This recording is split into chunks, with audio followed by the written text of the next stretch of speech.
Good morning, good afternoon, good evening, नमस्कार। कैसे हैं आप? मैं फिर से आपके समक्ष एक बार आपके अपने अनुष्ठान चैनल पर डॉक्टर सुषमा रानी। अ, हमारा जो टॉपिक चल रहा है योग फिलॉसफी। फिलॉसफी जो कि इंडियन फिलॉसफी है, इंडियन स्कूल्स है और ये सांख्य फिलॉसफी से ही निकला है योग फिलॉसफी। जैसे कि मैं पहले बता चुकी हूँ, जो सांख्य फिलॉसफी है वो इसका प्रिंसिपल है, एक तरह से थ्योरेटिकल है, पार्ट है। और जो योग फिलॉसफी है वो आपका प्रैक्टिकल पार्ट है।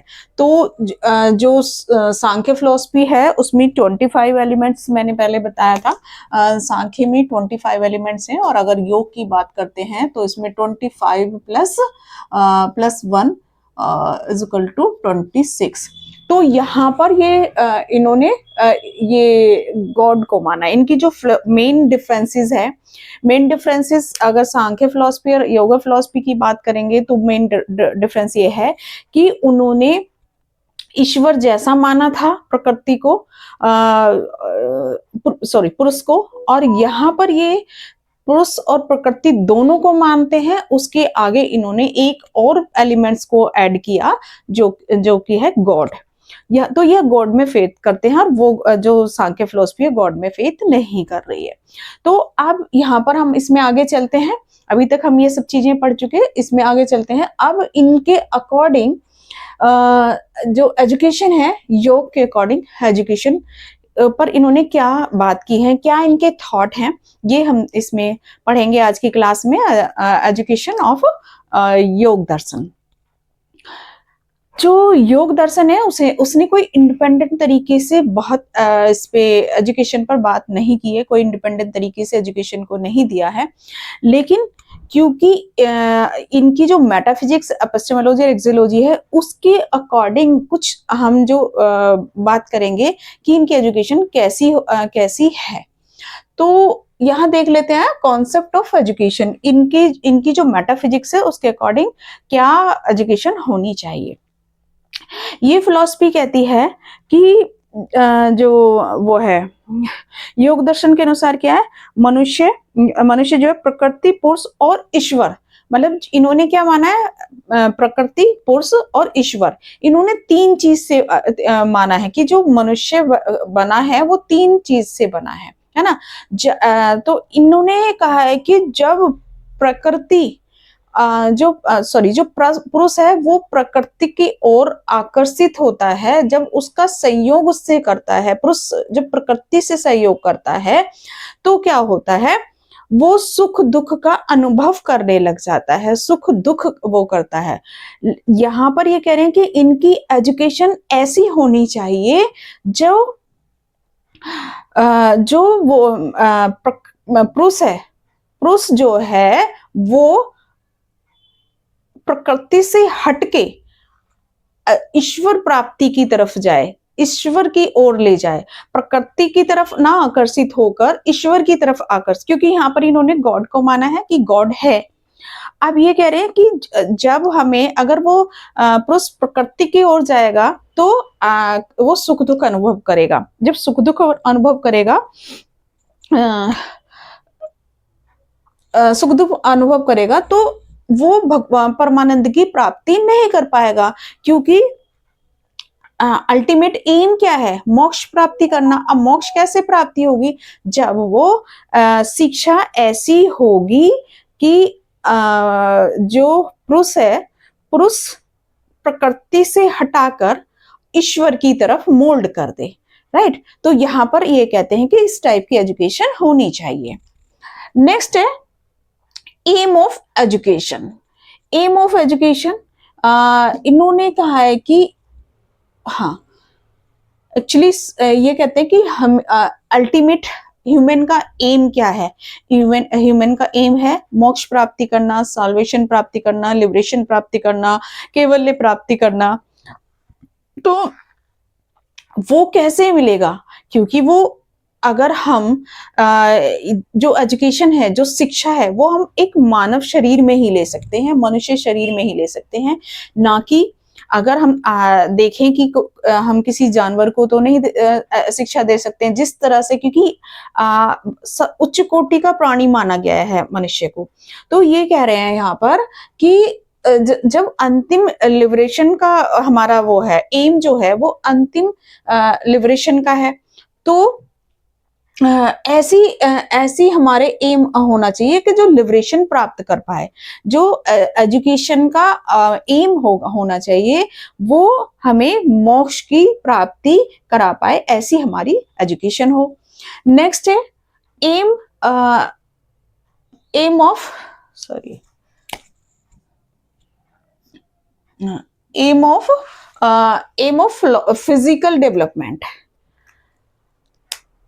जो एजुकेशन का सेकंड एम है, सेकंड नहीं सॉरी ये फर्स्ट ही है, यहाँ तो ये कह रहे हैं कि ऐसी हमें मोक्ष की प्राप्ति करनी है, लेकिन जो इसका इन्होंने माना जो फर्स्ट एम है, क्योंकि हम एक मानव शरीर में ही एजुकेशन ले सकते हैं, तो सबसे पहले इन्होंने जो फिजिकल डेवलपमेंट है वो होना चाहिए। तो शिक्षा ऐसी हो, एजुकेशन ऐसी प्रोवाइड कराई जाए जो फिजिकल डेवलपमेंट करे। अब फिजिकल डेवलपमेंट में जो भी हमारी कर्मेंद्रियां हैं, ज्ञानेंद्रियां हैं, जितनी भी हमारी तन मात्राओं से जो भी हमारी चीजें बनी है, जो हमारे 5 महाभूत हैं, जो हमारे 5 पंच महाभूत हमने पढ़े थे, और 5 कर्मेंद्रियां थी, 5 हमारे ज्ञानेंद्रियां हैं, एक हमारा माइंड है, और हमारा वो माइंड, अहंकार और बुद्धि, ये पुरुष प्रकृति मिला के, और अगर इसमें हमने एक गॉड और मिला दिया तो इसमें 26 है। तो ऐसी एजुकेशन हो तो जो हमारा मनुष्य का जो शरीर है, जो बॉडी है, जो फिजिकल है, वो डेवलप करे, ऐसे एम होने चाहिए।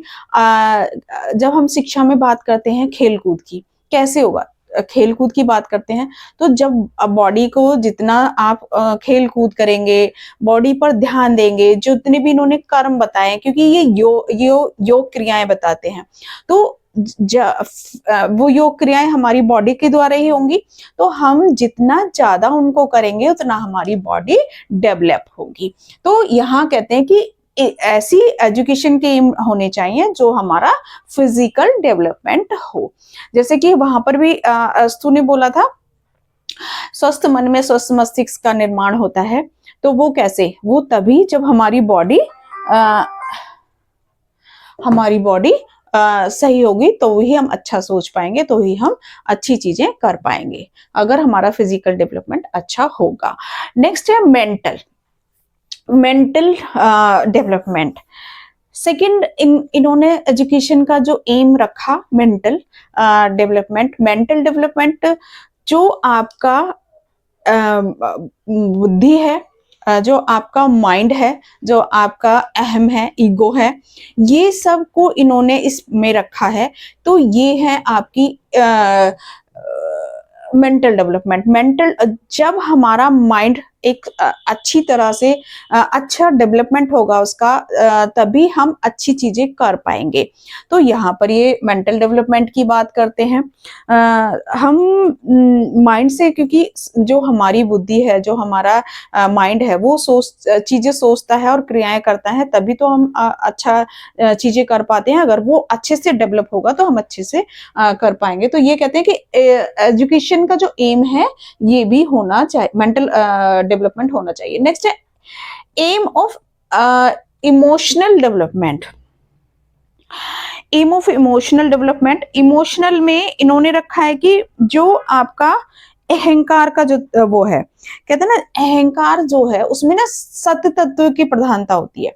तो ये भी इन्होंने इनके जो इमोशंस हैं, जब हमारे इमोशनल डेवलपमेंट होगा तभी हम सोच पाएंगे अच्छे से, तभी हम एक दूसरे की सहायता कर पाएंगे, तभी हमारे अंदर टॉलरेंस आएगा, हमारी जो कहते हैं ना सहन शक्ति की क्रियाएं बढ़ेंगी। जो हमारे इमोशंस होते हैं, ब्रदरहुड, हम किसी एक दूसरे के साथ भाईचारे की भावना रखना, किसी के लिए एक फीलिंग रखना, लव अफेक्शन होना, किसी के साथ प्रेम भावपूर्ण व्यवहार करना, ये सब भी हमारे डेवलप होंगे, तभी हम अच्छे से चीजों को कर पाएंगे। नेक्स्ट है ये इंटेलेक्चुअल, एम ऑफ इंटेलेक्चुअल। इसमें है आपका जो आपका ये है बुद्धि है। बुद्धि क्या है? बुद्धि चीजों को क्या ना, जो चीजें जब हम सोचते हैं करते हैं, बुद्धि क्या है? बुद्धि यहाँ पर इन्होंने माना है भोग का तत्व, है ना, आत्म तत्व, भोग भोग की तत्व। तो ये कहते हैं कि इसका भी डेवलपमेंट होगा तो भी ये चीजें अच्छे से कर पाएगी, तभी चीजों को अगर यहाँ पर बुद्धि को हमारी जो इंटेलिजेंस है वो जितनी अच्छी डेवलप होगी उतना ही अच्छा सोच पाएगी। तो यहाँ पर एजुकेशन का ये एम होना चाहिए। नेक्स्ट है मोरल, मोरल डेवलपमेंट, नैतिकता। इन्होंने कहा है कि एजुकेशन के मोरलिटी होनी चाहिए। एजुकेशन के एम, एजुकेशन के जो एम है वो ऐसे रखा जाए, ऐसे होना चाहिए कि मोरलिटी हो, और मोरलिटी होगी तभी चीजें एक एक दूसरे का सहायता हम कर पाएंगे। क्या ना, ईमानदारी, ऑनेस्टी, ये सब चीजें होना चाहिए। आपका जो चरित्र है उसका वो जो कहते हैं ना करेक्टर आपका अच्छा होगा तो आपका हाँ, आपकी चीजें भी अच्छी होंगी, आप अच्छे से चीजें कर पाओगे, दूसरों के लिए सहायता कर पाओगे, दूसरों के लिए आप सोच पाओगे। तो यहाँ पर आपके मॉरल डेवलपमेंट भी बहुत जरूरी है। तो ये हो गया आपका, ये आपके इनके मेन आपका एम है एजुकेशन के। योग दर्शन के according physical, mental, emotional, intellectual और मोरल, तो ये इनके मेन एम हो गए। अब चलते हैं, नेक्स्ट है करिकुलम अकॉर्डिंग टू साइकोलॉजिकल, जो कि 3 स्टेज हमने सांख्य फिलॉसफी में पढ़ी थी। यहाँ पर भी ये कह रहे हैं कि जो करिकुलम, योग दर्शन का जो करिकुलम है वो साइकोलॉजी को देखते हुए बनाया जाए।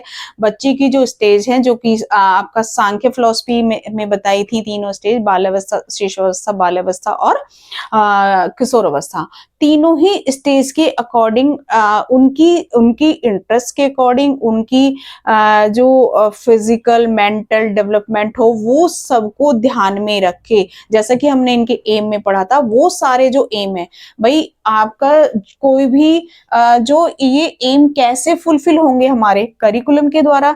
करिकुलम ही तो साधन है इन एम को फिल करने का। तो इन्होंने कहा कि करिकुलम में ये सारी चीजें भी होनी चाहिए। ऐसा करिकुलम हो बच्चे की जो साइकोलॉजी को समझे, बच्चे की जो फीलिंग्स को समझे, जो इमोशंस को फुलफिल करे, जो मेंटल और फिजिकल को फुलफिल करे, ऐसा करिकुलम होना चाहिए। और क्योंकि जो सांख्य फिलॉसफी है उसने अपने करिकुलम को में दोनों चीजों को, जो स्पिरिचुअल है और मेटेरियल लाइफ है, दोनों को इक्वल रखा। लेकिन यहाँ पर इन्होंने क्या किया? यहाँ पर इन्होंने, क्योंकि ये कहते हैं कि जो बच्चे को चीजें फुलफिल कर पाएगा, वो कैसे कर पाएगा? अष्टांग योग, महाव्रत के द्वारा और उन नियमों को पालन करके। तो इन्होंने ये कहा कि यहाँ पर जो ये हैं जो स्पिरिचुअल लाइफ को तो इन्होंने रखा, लेकिन इन्होंने कहा कि योग क्रियाओं को, भाई वहां दोनों को इक्वल रखा है, यहाँ पर इन्होंने एक क्रिया को कम कर दिया। किसको? जो कि आपका वो है पदार्थ ज्ञान, जो आपका मैटर का नॉलेज है, उसको इन्होंने कहा, उसको इतना एम्फेसिस नहीं किया जितना कि इन्होंने क्रियाओं को किया, एक्टिविटीज को किया। क्योंकि सॉरी,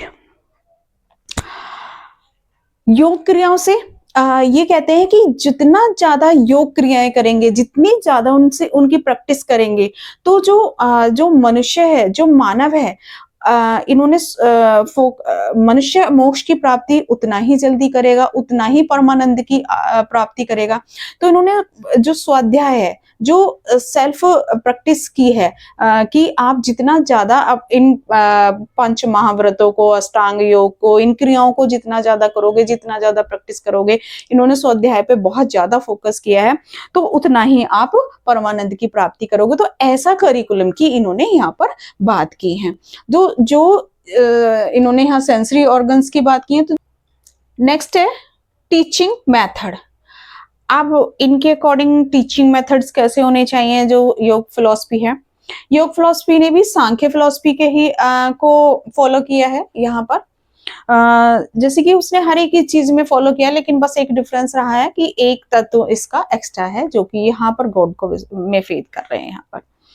तो इन्होंने भी इसको टू पार्ट्स में डिवाइड किया है, टू पार्ट्स में इन द सेंस कि आपकी एक्सटर्नल इक्विपमेंट्स और इंटरनल। अब इन्होंने एक्सटर्नल में जो आपके वो हैं ज्ञानेंद्रिया और कर्मेंद्रिया को रखा, और जो इंटरनल है उसमें इन्होंने रखा है मन, अहंकार और बुद्धि। ये सांख्य के थे। सांख्य के ने कहा कि आत्मा जो है, जो आत्मा है, आत्मा से ज्ञान, आत्मा प्रकाशित करती है किसको? इंद्रियों को। इंद्रियों से मन में जाता है, मन से अहंकार में जाता है, और अहंकार से बुद्धि में जाता है। जब बुद्धि को प्रकाशित करती हैं तो क्या होती है? क्रियाएं होती हैं, एक्टिव, ये सारी चीजें होती हैं, तो एक्टिव होती हैं। तो यहाँ पर योग फिलॉसफी क्या कहती है? योग फिलॉसफी कहती है कि ज्ञान तो प्राप्त हो जाता है, ज्ञान जो है वो प्राप्त हो जाता है, लेकिन इन्होंने कहा जो ये बुद्धि और बुद्धि, अहंकार और मन का जो समुच्चय को इन्होंने कहा कि चित्तवृत्तियों का योग है ये। तो ये योग दर्शन कहता है, योग दर्शन ने माना है। लेकिन जब इसमें एक और ऐड किया इन्होंने, गॉड को, तो वो, हाँ, अब यहाँ पर इन्होंने ये टू पार्ट्स में डिवाइड किया। इसके बाद आगे सोर्स ऑफ नॉलेज, इनके भी जो कौन कौन से सोर्सेज हैं, जिससे कौन कौन से इन्होंने मेथड्स बताए। ये इसमें ये है डायरेक्ट अनुमाना, डायरेक्ट मेथड, अनुमाना मेथड्स और शब्द मेथड्स। 3 मेथड्स इन्होंने भी माने। और इनका एक और है, सॉरी यहाँ पर एक और है इनका योग मेथड। एक ये इन्होंने 4 मेथड बताए हैं। वहां पर जो सांख्य फिलॉसफी कह रही है उसने 3 मेथड बताए हैं, और इन्होंने आपके 4 मेथड बताए, डायरेक्ट, अनुमान, शब्द और योग मेथड। तो डायरेक्ट में वही है, प्रत्यक्ष, जो हमारी ज्ञानेंद्रियां जो भी देख रही हैं। जब हम बच्चा पढ़ रहा है क्लास में, तो जो भी बच्चा क्लास में देख रहा है, अनुभव कर रहा है, सीख रहा है, लर्न कर रहा है, या जो भी हम इस संसार में जब भी हम आते हैं, तो हम जो भी चीजें देखते हैं हमें अनुभव होता है, हम डायरेक्ट हमारी लर्निंग होती है, डायरेक्ट सीख के हम जो भी चीजें देखते हैं। लाइक अभी हम इसे देख रहे हैं, ये एक पेन है, ये हमें दिखाई दे रहा है कि इसका कलर क्या है। ये हमारी जो सेंसेस हैं, आई से हम देख पा रहे हैं कि इसके कलर कौन कौन से हैं, हम इसे फील भी कर पा रहे हैं कि हार्ड सरफेस है या सॉफ्ट सरफेस है, क्या है, किस चीज की कैसे बना है, ये चीजें हमें हम देख पा रहे हैं। तो इससे अनुभव कर पा रहे हैं कि किस तरह का है, कैसा है, कैसे इसके कलर हैं। तो हम इसे सीख रहे हैं, इसी से ऐसे ही बच्चा सीखता है। तो ये ही है डायरेक्ट मेथड इनका। तो इन्होंने डायरेक्ट मेथड को भी माना है, डायरेक्ट इसको। नेक्स्ट है अनुमाना विधि। अब अगर हम अनुमान की बात करते हैं, अनुमान तो हमारा क्या है? अनुमान में जैसे हमें किसी चीज का ना, कहते ना पूर्व ज्ञान है ना, जिसका हमें पहले से किसी चीज का नॉलेज है, पहले से हमें पता है कि कोई चीजें ऐसे, मतलब मान लीजिए एक बच्चा है, हमें उसकी नेचर पता है, हमें उसकी हैबिट्स पता है कि ये इस टाइप का बच्चा है, ये इस टाइप का ये ह्यूमन है। अब हमें उसके बारे में आके कोई और कुछ बोलता है, तो हम अनुमान लगाएंगे, नहीं ऐसा नहीं हो सकता, वो ऐसा नहीं बोल सकता या ऐसा नहीं कर सकता। ये हम क्योंकि हम क्या कर रहे हैं, हमें पूर्व उसकी नॉलेज है कि वो किस टाइप का है। या हमें पता है कि मान लीजिए हम दिल्ली में घूमे, अब दिल्ली हमें पता है, दिल्ली हमें पता है, हमें यूपी हमें पता है कि इस टाइप का है, इस जगह है, या हमें उसका आइडिया है।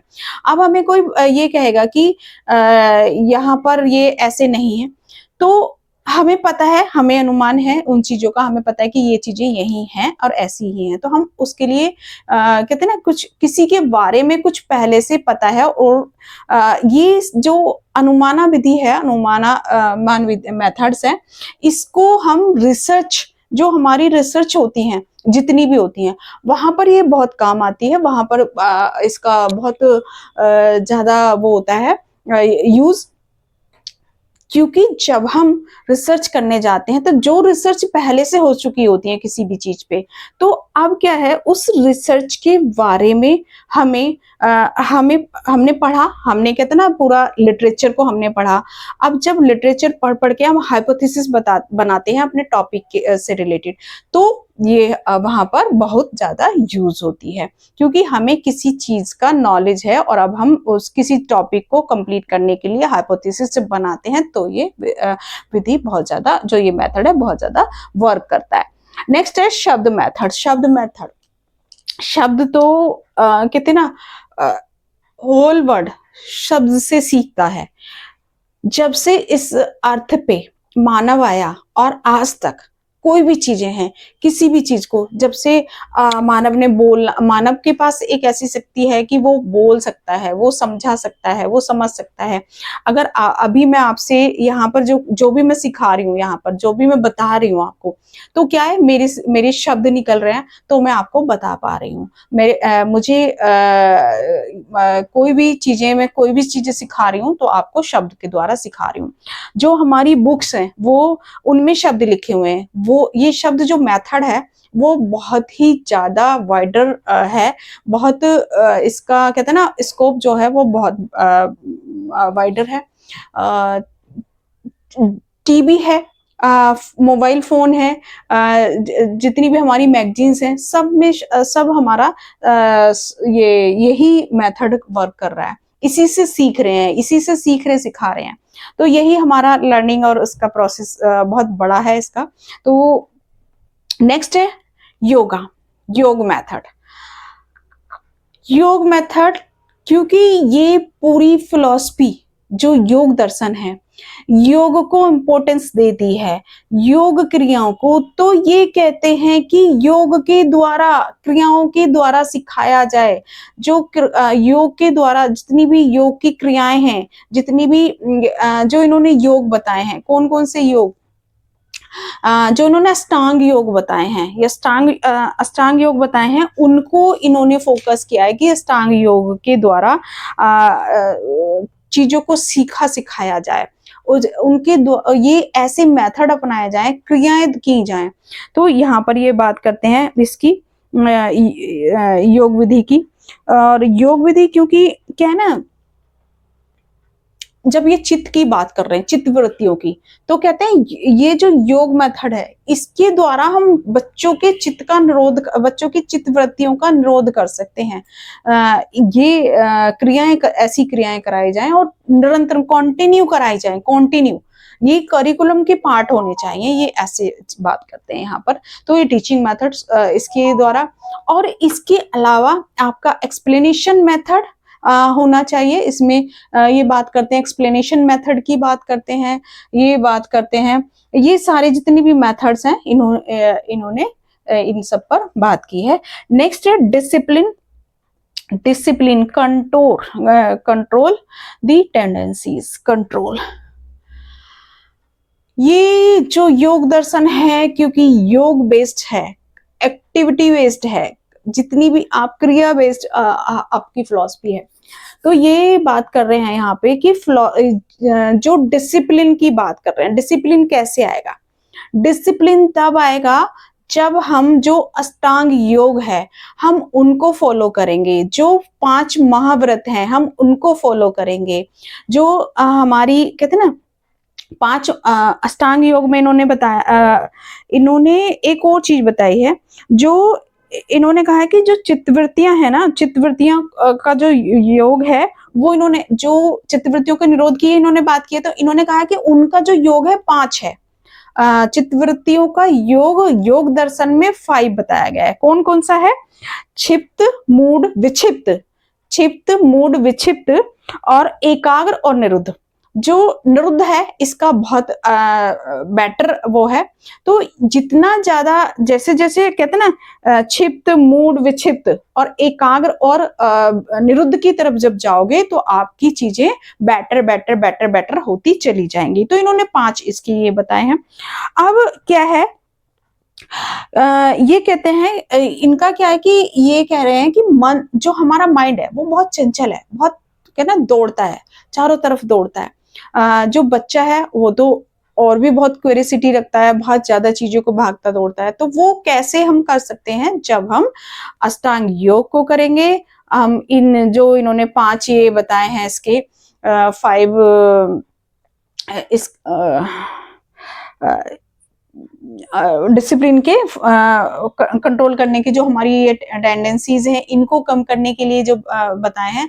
और जो उन्होंने 5 महाव्रत जो बताए हैं, पंच महाव्रत कौन से हैं, आपके अस्थि, अपरिग्रह, अस्तेय, ब्रह्मचर्य, तो ये और अहिंसा 5 इन्होंने बताए थे। तो ये भी आप जब फॉलो करोगे 5 महाव्रत, तब आपकी आपको ऐसा मतलब डिसिप्लिन की ये बात करते हैं। दूसरा यम की, जब यम की जो स्टेज है, जो यम का अर्थ मैं पहले भी बता चुकी हूँ, जैसा कि मन, वचन और कर्म का संयम, उसके आगे जब आप इसको इस स्टेप पे जाओगे और फिर नियम के स्टेप पे जाओगे, इनको फॉलो करने के लिए आपको 5 महाव्रतों का पालन करना अवश्य है। सत्य, अहिंसा, अस्ति, अपरिग्रह और ब्रह्मचर्य, उनका जब पालन करोगे तब आप अगली जो स्टेज है आपकी, जो लास्ट हमारी 6 बची हैं, आसन, आसन, प्राणायाम, प्रत्याहार, धारणा, ध्यान और समाधि तक पहुंच पाओगे। तो आपकी यहाँ पर ये इस चीज की बात कर रहे हैं, ये टेंडेंसीज जो हैं आपकी, जो चित्त की निरोध होगा वो इन चीजों से होगा।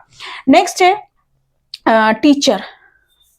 ये योग क्रिया की बात करते हैं तो ये कहते हैं कि पूरा एक्टिविटी बेस्ड टीचर चाहिए इनको। इनको चाहिए कि पूरा उसको जो वो क्रियात्मक एक्ट, जो एक ना साइंटिफिक, क्योंकि ये जो फिलॉसफी है बड़ी साइंटिफिक तरीके से चीजों को, क्रियाओं को कराती है और साइंटिफिक फिलॉसफी है। तो ये कहती है कि जो क्रियाएं हैं वो साइंटिफिक तरीके से ऐसा ज्ञाता हो कि उसे पता हो कि कौन सी क्रिया क्या है, कैसे, किसका इफेक्ट है, कैसे कराई जाए, ऐसा टीचर की ये बात कर रहे हैं यहाँ पर। और नेक्स्ट स्टूडेंट, हाँ, स्टूडेंट ये कहते हैं कि ऐसा स्टूडेंट हो जो अष्टांग योग को फॉलो करे और उसको कर पाने के लिए जो इन्होंने महाव्रत बताए हैं, जो इन्होंने पंच महाव्रत बताए हैं, अहिंसा, अहिंसा, सत्य, अहिंसा, अस्तेय, अपरिग्रह और ब्रह्मचर्य, उनका पालन करे। उनका पालन करते हुए मोक्ष की तरफ अग्रसर हो, गॉड को प्राप्त की तरफ जाए और कितना इससे पुरुष और प्रकृति से अलग होकर गॉड की तरफ जाए, गॉड ईश्वर आराधना में लगे, परमानंद की प्राप्ति करे, ऐसा स्टूडेंट की ये बात करते हैं। नेक्स्ट है स्कूल। स्कूल जो हो, इन्होंने कहा सिर्फ योग क्रियाओं का प्रयोगशाला होनी चाहिए, जहां पर योग हो, जहां पर ये सारे डेवलपमेंट हो, जो कि मेंटल है, फिजिकल है, इमोशनल है, ये सारे डेवलपमेंट हो। ऐसे विद्यालय, ऐसे स्कूल्स होने चाहिए जहां पर योग क्रिया के द्वारा ये सारे जो इन्होंने एम बताए थे, यहाँ पर सॉल्वेशन की प्राप्ति होनी चाहिए। आपको फिजिकल आपका होना चाहिए, मेंटल होना चाहिए, इमोशनल होना चाहिए, मोरल और इंटेलेक्चुअल, ऐसे विद्यालय होने चाहिए जो ये सारी चीजें फुलफिल करें। और किसके द्वारा करें? अष्टांग योग के द्वारा, पंच महाव्रतों के द्वारा, और सारी आपकी जितनी भी कर्मेंद्रियां हैं, ज्ञानेंद्रियां हैं, उनका प्रशिक्षण ये दें। तो ये हो गया आपका योग फिलॉसफी। आज हमारी योग फिलॉसफी यहाँ पर ये टॉपिक खत्म हो गया। नेक्स्ट टॉपिक के साथ नेक्स्ट क्लास में मिलेंगे। तो आज के लिए इतना ही, और सब्सक्राइब करना ना भूलें। आपका अपना अनुष्ठान यूट्यूब चैनल है, उस पर आप और हम साथ रहते हैं हर एक टॉपिक में। तो आप इसको सब्सक्राइब करिए ज़्यादा से ज़्यादा, जिससे ज़्यादा से ज़्यादा लोग इसे देख सकें, कुछ सीख सकें। क्या हम इसमें पढ़ा रहे हैं वो सब चीज़ें दूसरों को भी इसकी कहते हैं ना कुछ हेल्प मिल सके, जो भी इसे देखेगा उसको कुछ ना कुछ ज़रूर उसकी लर्निंग होगी। तो आप इसे ज़्यादा से ज़्यादा शेयर ज़रूर कीजिए, ज़्यादा से ज़्यादा लाइक कीजिए, ज़्यादा से ज़्यादा शेयर कीजिए और सब्सक्राइब ज़्यादा से ज़्यादा कीजिए और कराइए सब अपने फ्रेंड से भी। तो जैसा कि मैं आपको हमेशा बताती हूँ कि आप इसको @अनुष्ठान करके सर्च करिएगा। स्पेलिंग बता रही हूँ, लगाइएगा पहले, फिर स्पेलिंग है ANUSHTHAAN,